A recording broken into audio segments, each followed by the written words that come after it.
Berarti Bapak Ibu menjadi muda hari ini. Amin. Oke, saya mau mendengar suara dari Lumban Julu. Adakah Lumban Julu? Oh, nanti kalau saya panggil teman-teman bisa teriakan haleluya. Oke? Saya mau mendengar suara dari Lumban Julu. Haleluya. Suara dari tempatnya Arista. Gimana?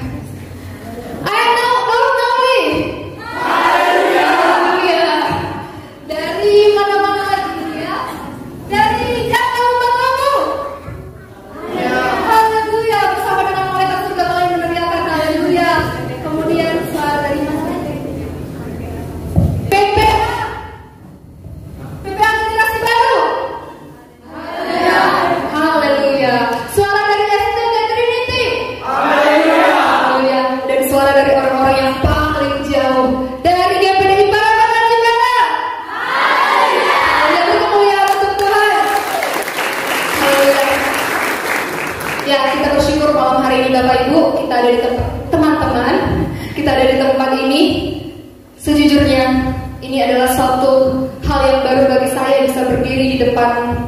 Kalau teman-teman lihat di tangan saya itu beneran pucat. Nah, sebegitu deg-degannya saya saat ini karena saya berdiri di depan orang-orang yang luar biasa. Dan saya percaya ketika teman-teman ada di tempat ini, saya dan teman-teman sudah dipersiapkan Tuhan untuk mengetahui dan mengerjakan sesuatu. Amin. Haleluya. Langsung saja teman-teman, pagi hari malam hari ini saya masih sangat semangat, jadi rasa pagi ya. Oke, kita sama-sama belajar dari Matius 22 ayat yang pertama sampai ayat yang ke-14. Matius 22 ayat yang pertama sampai ayat yang ke-14. Kita baca secara bergantian. Nanti ayat yang ganjil dibacakan oleh teman-teman cowok, boys, dan ayat yang genap dibacakan oleh teman-teman cewek, girls. Oke, ready? Semua sudah dapat? Ya sudah. Jika tidak membawa Alkitab, teman-teman juga bisa memperhatikan di layar yang depan. Kita baca dalam hitungan ketiga dimulai dari cowok dulu. 1, 2, 3.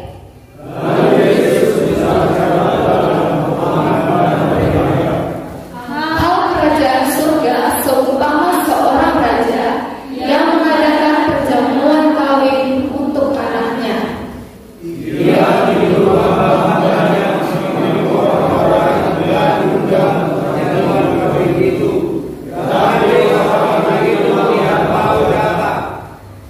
Ia menyuruh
Kalau sudah terlanjur saya gimana?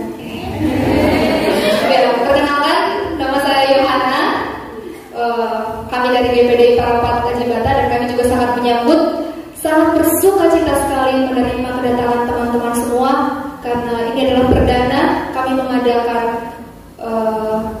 Natal dan mengundang orang-orang lain, dan ini momentum yang sangat membahagiakan bagi kami, dan kami sangat bersuka cita teman-teman semua menjadi bagian dari kebahagiaan.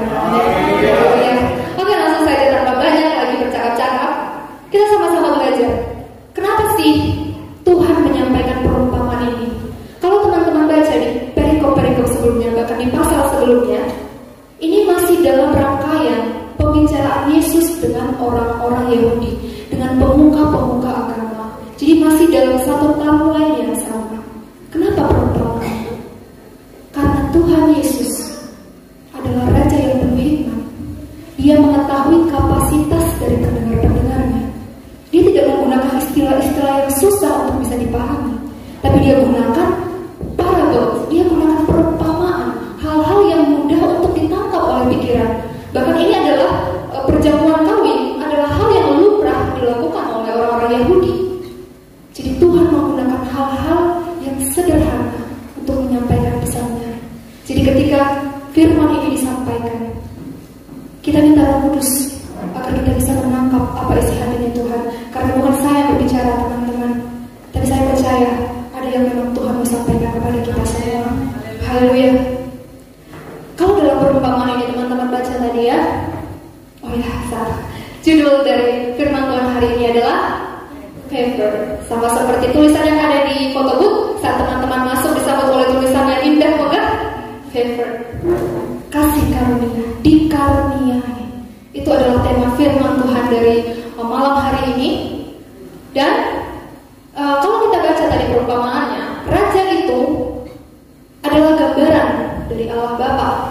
Kemudian anak itu adalah gambaran dari Allah Anak, yang berarti Yesus sendiri.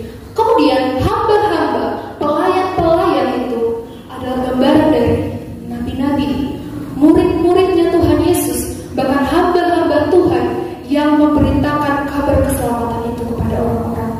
Jadi ini adalah sekilas ya, perkenalan siapakah orang-orang yang dimaksud dalam perumpamaan ini.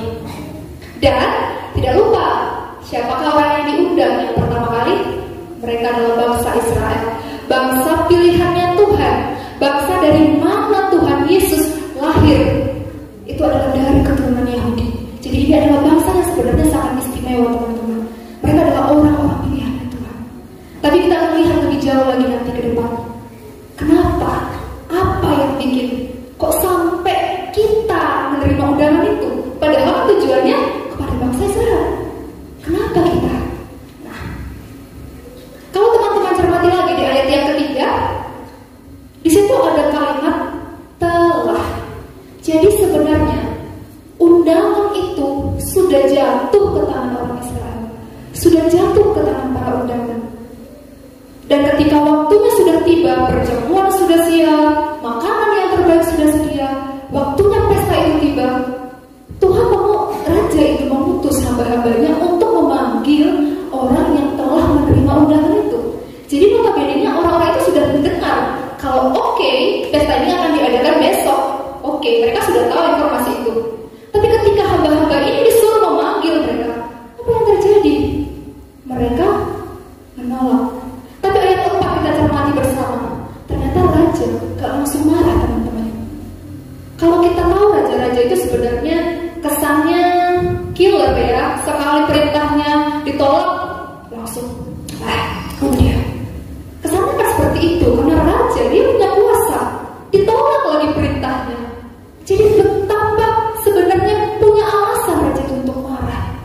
Tapi ternyata raja itu yang adalah Allah Bapa tidak langsung menjatuhkan hukuman, tapi dia mengutus lagi hamba-hamba yang lain untuk untuk memanggil kembali orang-orang yang telah diundang. Tapi apa yang terjadi?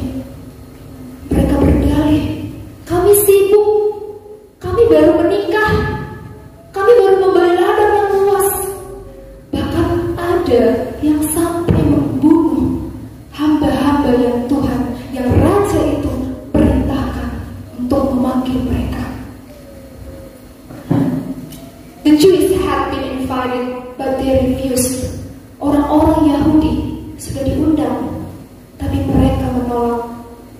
kita memang bukan orang Yahudi. Tapi menjadi pertanyaan pada kita semua, apakah kita, jika diundang, jika kita posisikan diri kita di tempat mereka ya teman-teman, apakah kita akan menerima undangan itu jika kita ada di posisi orang-orang Yahudi? Dan berdasarkan catatan sejarah, kalau teman-teman bisa baca, ini adalah histori dari kerajaan Yerusalem, dari kota Yerusalem pada tahun 70 Masehi, ketika Jenderal Titus dari Roma datang ke Yerusalem.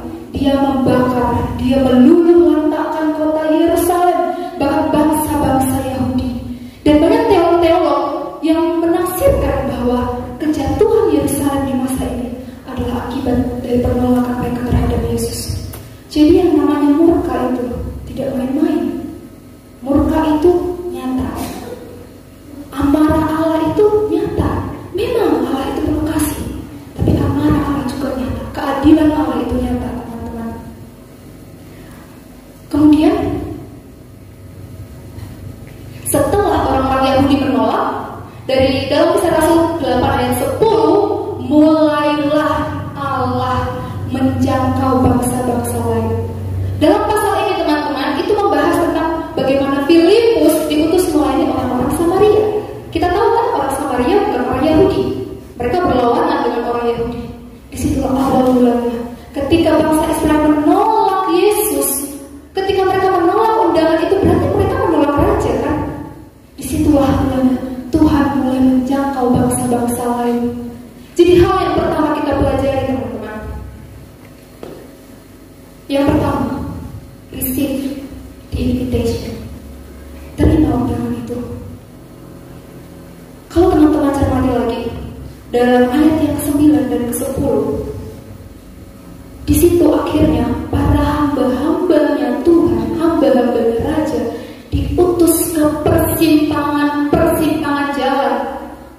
Kalau saya renungkan, siapa orang-orang yang di persimpangan jalan ini? Itulah kita. Kitalah orang-orang yang di persimpangan jalan itu. Kalau teman-teman bayangkan orang-orang di jalan luntang-luntung, luntang-lantung, mana yang betul ya?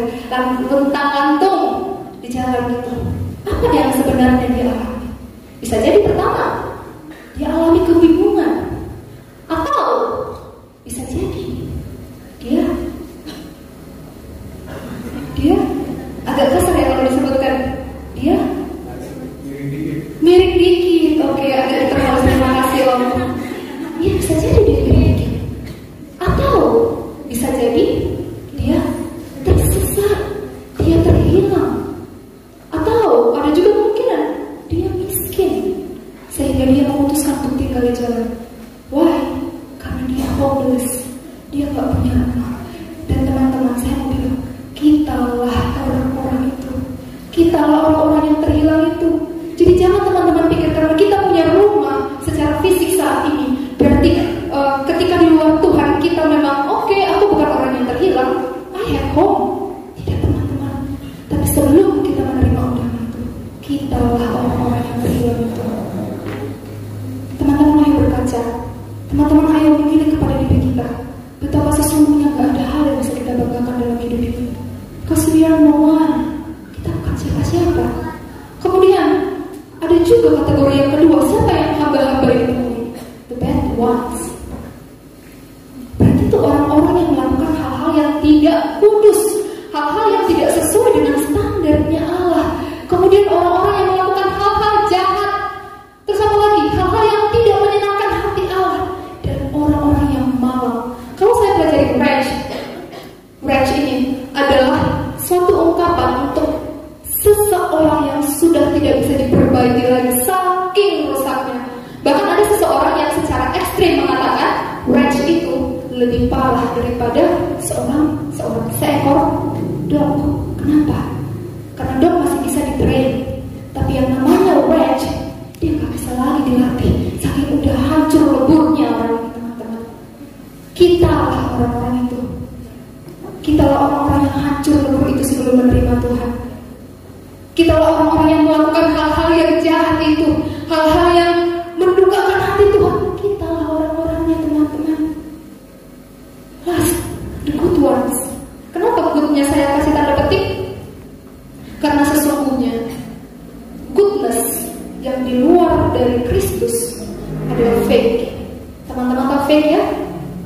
palsu.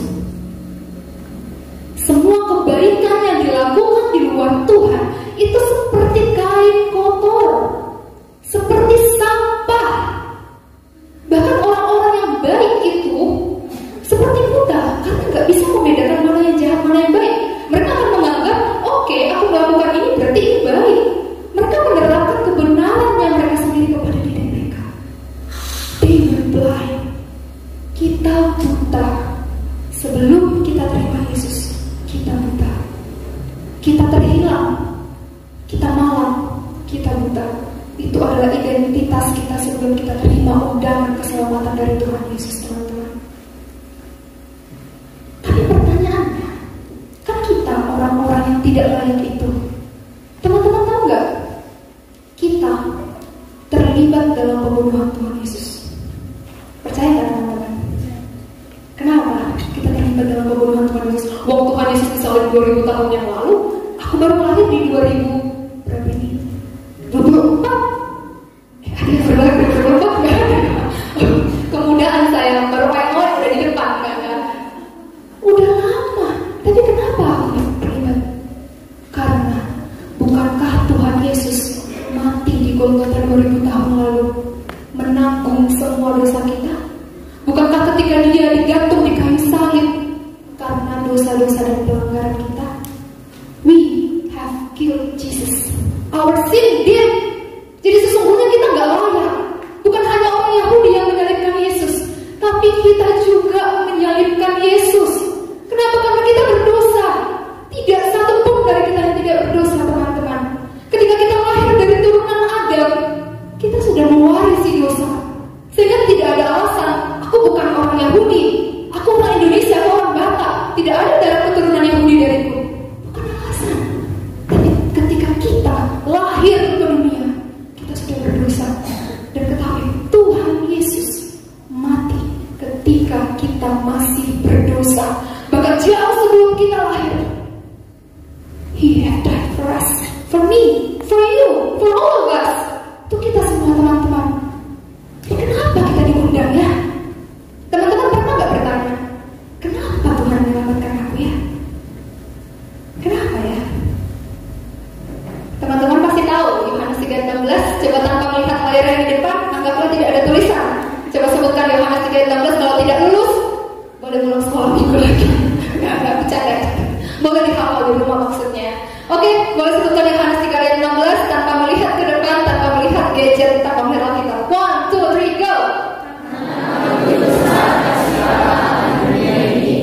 Sehingga dia mengaruniakan yang kedua, supaya setiap orang yang percaya kepadanya tidak binasa, melainkan beroleh hidup yang kekal. Katakan amin. Amin. Jadi jawabannya cuma satu. Amazing grace, how sweet the sound that saved a wretch like me. Teman-teman yang tahu boleh nyanyi bersama-sama. I once was lost, but now I'm found. Was blind, but now I see. The only reason He has saved us just because He loves us that much. Karena Dia sangat-sangat mengasihi kita.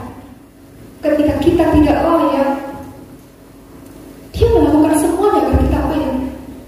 Kematiannya di kayu salib, darahnya yang tercurah di kayu salib, tubuhnya yang tercabik-cabik, hanya agar kita layak menerima undangan keselamatan itu, teman-teman. Jadi sesungguhnya tidak satu pun yang bisa kita banggakan dalam hidup ini. Apa? Kamu pintar di sekolah? Oke. Kamu kaya? Kamu punya rumah 5?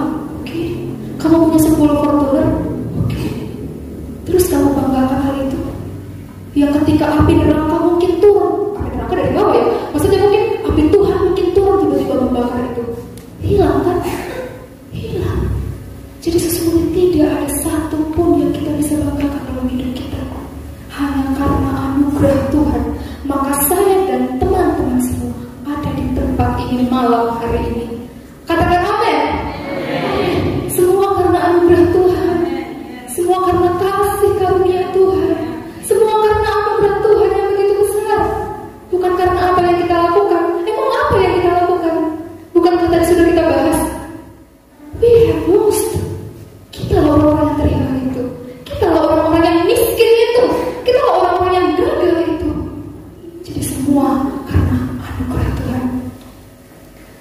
Sekalipun orang-orang Yahudi sudah menolak Yesus, saya mau katakan malam hari ini teman-teman, bukan berarti kita adalah plan B. Teman-teman tahu, ketika seseorang menyiapkan rancangan-rancangan, akan ada kemungkinan-kemungkinan yang dia lakukan. Misalnya plan A, aku akan membuat gini-gini. Kalau tidak jadi, maka aku bikin plan B. Kalau tidak jadi lagi, aku bikin plan C.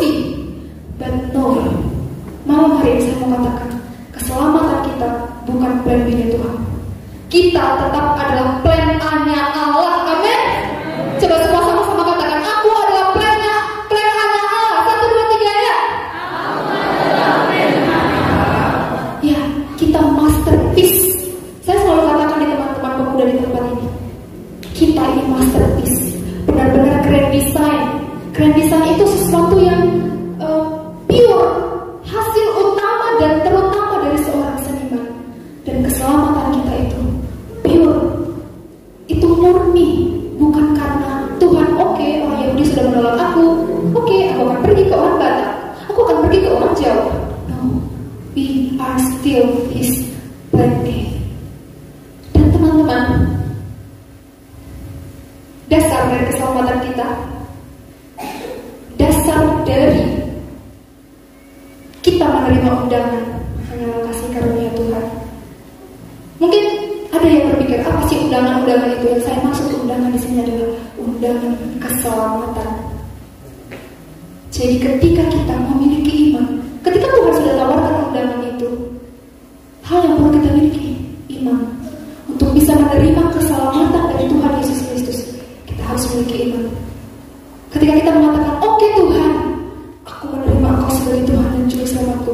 Bukankah ketika kita mengatakan itu dengan mulut kita perlu iman? Jadi kunci utama untuk menerima keselamatan, iman. Saya tidak tahu apakah teman-teman yang 3.256 orang yang ada di tempat ini, haleluya, mungkin saya mengitung sama malaikat-malaikat juga, boleh. Saya tidak tahu ada seberapa dari kita saat ini yang mungkin belum pernah mengakui atau menerima Tuhan Yesus secara pribadi. Tapi saya mau tantang malam hari ini, jika ada di antara teman-teman yang belum pernah menyatakan bahwa Yesus adalah Tuhan dan Juru Selamat dalam hidupmu, confess, mengakulah dengan mulutmu, sampai telingamu mendengar, sampai hatimu percaya bahwa Dia adalah Tuhan dan Juru Selamat. Dan ternyata teman-teman, ketika pun dari kita mungkin 99% sudah sebagai anak-anak Tuhan ya, kita dari sekolah minggu sampai ke kaum muda sekarang sudah menerima undangan itu, sudah selamat. Apakah berhenti sampai di situ? Ternyata tidak, teman-teman. Ada syarat yang harus kita penuhi ternyata setelah terima keselamatan. Apa? Wear the wedding garment. Kenakan pakaian pesta itu. Jadi ini adalah satu gambar yang di-generate oleh AI. Saya tidak tahu apakah memang semenyedihkan itu ya orang yang tidak berpakaian pesta. Tapi ternyata kalau saya renungkan lagi, teman-teman bisa lihat ya, orang ini dengan jelas dia menggunakan pakaian yang compang-camping, lusuh, dan seperti tidak mandi dibandingkan dengan orang-orang di sekitarnya yang well dressed gitu ya. Tapi hari ini lain. Dan kemudian saya merenungkan, apakah memang bisa menyeramkan itu ya? Ternyata memang teman-teman, kalau kita nggak pakai pakaian pesta, ternyata semenyeramkan itu. Bukan pakaian pesta secara fisik yang saat ini kita kenakan, no. Tapi ada lagi hal yang kita bahas ke depan. Apa sebenarnya itu pakaian pesta? Jadi pakaian pesta itu adalah pakaian kebenaran Allah. Dalam Roma 13 ayat 14 kalau tidak salah dikatakan, pakaian itu adalah Tuhan Yesus Kristus sendiri. Jadi bukan pakaian secara fisik, tapi pakaian itu Tuhan Yesus sendiri. Jadi ketika kita kenakan pakaian kebenaran, kita sedang mengenakan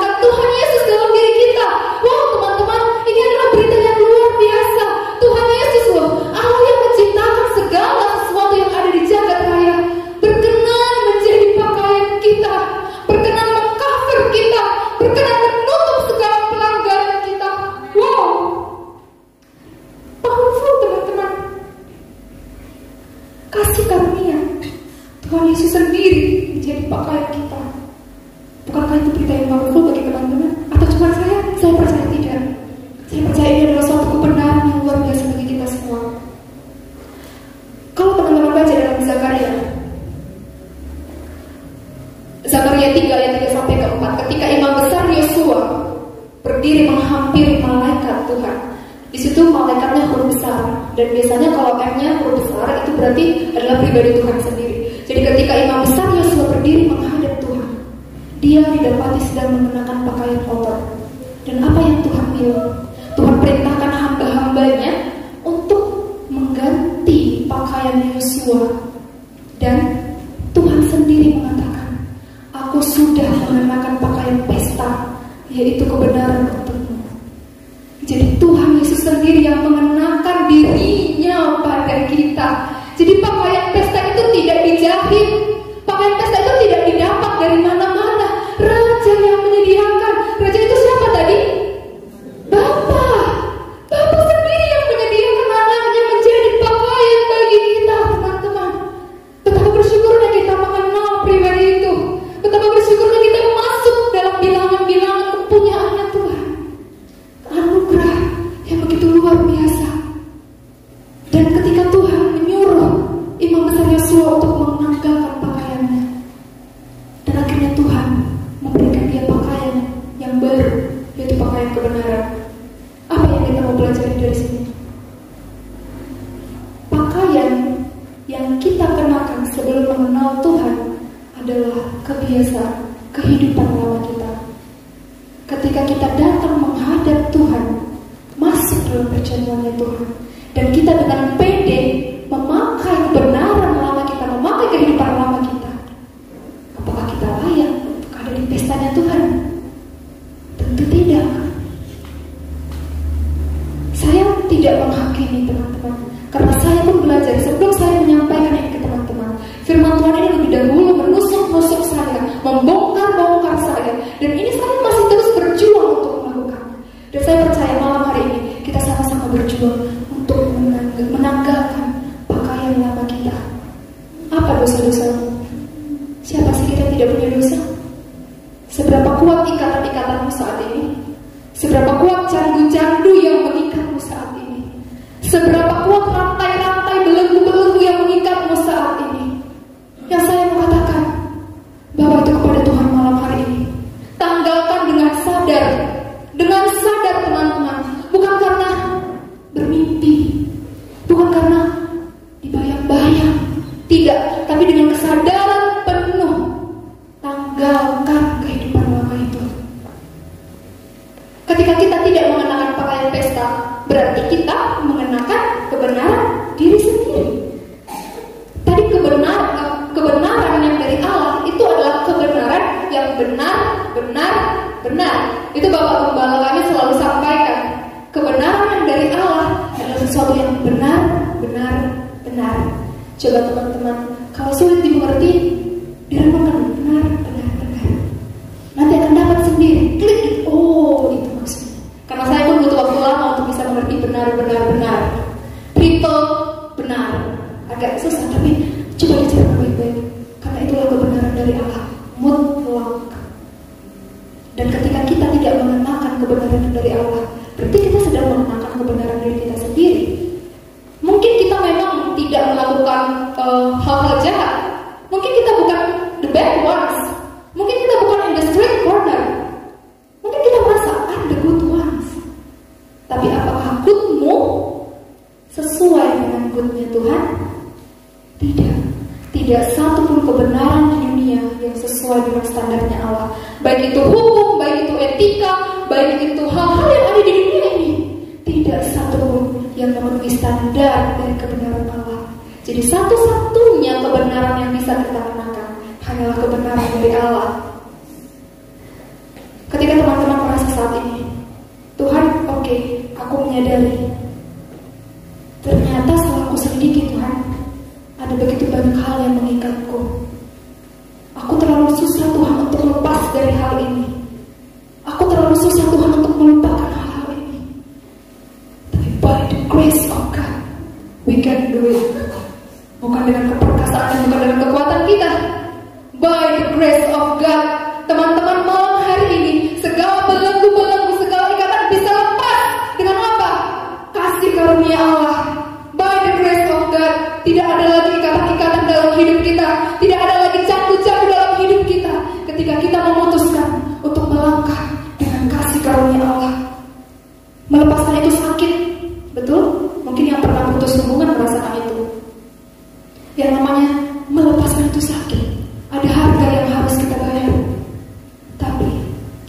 dimampukan by the grace of God.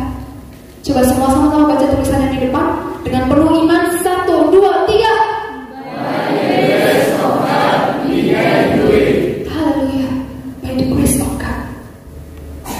Tapi teman-teman, ternyata ada masanya favor grace itu berakhir. Ada masanya ketika tidak ada lagi waktu. Oke, tidak apa-apa anakku, bangkitlah terus, kasih karunia-Ku ada tuh. Ternyata ada masanya itu selesai, teman-teman. Ini hal yang sedikit saya bagikan karena ini kami pelajari sebelumnya di sekolah. Kita hidup di zaman apa? Coba ada yang tahu? Di mana? Zaman Holy Spirit, zaman Roh. Ini adalah zaman penuh kasih karunia. Mungkin ada yang berpikir, oh Yohana, kita itu hidup di sini, masih banyak waktu Yohana. No, teman-teman, tidak. Kita hidup di ujung dari ujung zaman. Kita generasi akhir zaman. Kita hidup di zaman ketika semua akan segera selesai. Jadi kita nggak punya waktu lagi. Ketika raja datang, adalah haknya untuk melihat apakah orang-orang ini sudah siap, sudah layak masuk ke pesta. Kita nggak tahu memang secara detail kapan Tuhan Yesus akan datang. Tapi ketika Dia datang, apakah Dia mendapati kita sudah mengenakan pakaian pesta? Waktunya tidak lama lagi, teman-teman. Waktunya sebentar lagi. Jangan bermain-main dengan kasih karunia. Jangan bermain-main dengan anugerah. Ada masa akhirnya. Apa yang terjadi ketika orang ini tidak mengenakan pakaian pesta?